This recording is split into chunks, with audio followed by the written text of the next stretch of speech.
Students of class 7, this is a new chapter, chapter number 4, 3 at table. This chapter is written by William Y. Mark Jacobs, otherwise known as W. W. Jacobs. William Y. Mark Jacobs was born on 8 September 1863 in Wapping, London, and was an English author of short stories and novels. He occasionally wrote horror stories and is best remembered today for The Monkey's Paw, which was published in the year 1902. He began work in the Post Office Savings Bank and had his first story published in 1885 and worked till the year 1943. His favorite subject was marine life. Now, the story begins with the description of the talk in a coffee room.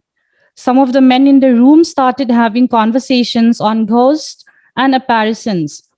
Their opinions ranged from great disbelief to childlike faith. They had the impression that sailors are very prone to see visions.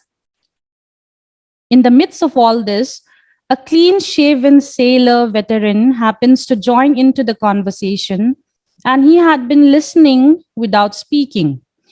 And so started narrating the incident that happened to him when he was a young man in a quiet English countryside.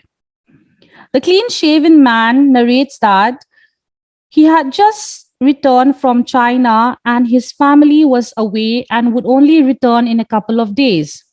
So he invited himself to stay with his uncle. But when he went to his uncle's place, his house was closed. So he decided to stay at Royal George, a very decent inn. The next morning, after a late breakfast, he decided to go for a walk.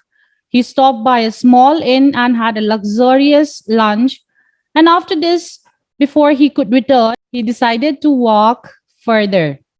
He then found himself to have gone far enough and tried to turn back, but realized he was lost and could not find his way back. He was soon caught up in a fog and wandered around miserably. He started shouting on the chance of being heard by someone passing by. Then a sturdy-looking countryman heard him and after walking for nearly a mile with him, gave him instructions on how he could reach the closest village, which was some 3 miles distant. It felt like a long, tiring way. The narrator pointed to a dimly lit window, but his companion shuddered and looked uneasy and warned him not to go there, as there was something in that house. The man was not sure what was there in the house, but he had heard people say that it was a poor mad thing or a kind of animal. Whatever it was in there was not good to see. So then he left the narrator and went his way. After walking for some time, the narrator was lost yet again, and he was tired and cold now and could not continue walking further. So he decided to rather go to the very house the man had warned him about, and then he set on his way. On reaching the house, he knocked lightly upon the door, but noticed that there was no light or sound from within. After waiting for a couple of minutes, he knocked again, and then a tall, bony old woman holding a candle stood before him, out of nowhere, all out of a sudden. She inquired why the narrator was there, and he replied that he wanted to get to Asheville but had lost his way. She then answered coldly that she did not know, and just as she was about to shut the door at the narrator, another man, an old man, emerged from the room at the side of the hall, and he said Asheville was 15 miles far. The man then went ahead to invite him inside, but the narrator was hesitant. He remembered the warning that the other man had given him of not going to that house, and therefore he was hesitant. However, before he knew it, he was already inside, as if these people had pulled him in. He then sat by the fire and warmed his frozen fingers. The old man then said that dinner will soon be ready, but there will be three of them at dinner. He said that his son would be joining them. So there will be three of them: the narrator, the old man, and his son. The narrator felt it weird about that, and also because the old man said that they would be dining in the dark. So nobody really dines in the dark, but this old man had told the narrator that there will be no lights, it'll be all dark, and they had to eat their dinner that way. So the narrator felt it weird, but said that it was okay and he did not mind. And he also went ahead to say that he felt like he was intruding into their house. However, the old man goes ahead to explain why they had to dine in the dark. He said that his son's eyes were bad and could not stand light.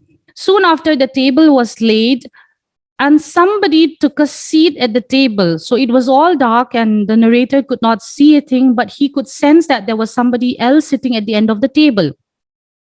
So this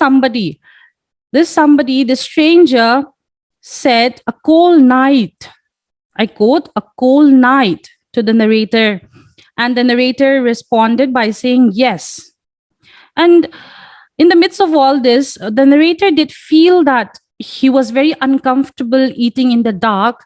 And he could also sense that these people who were dining along with him also felt the same way.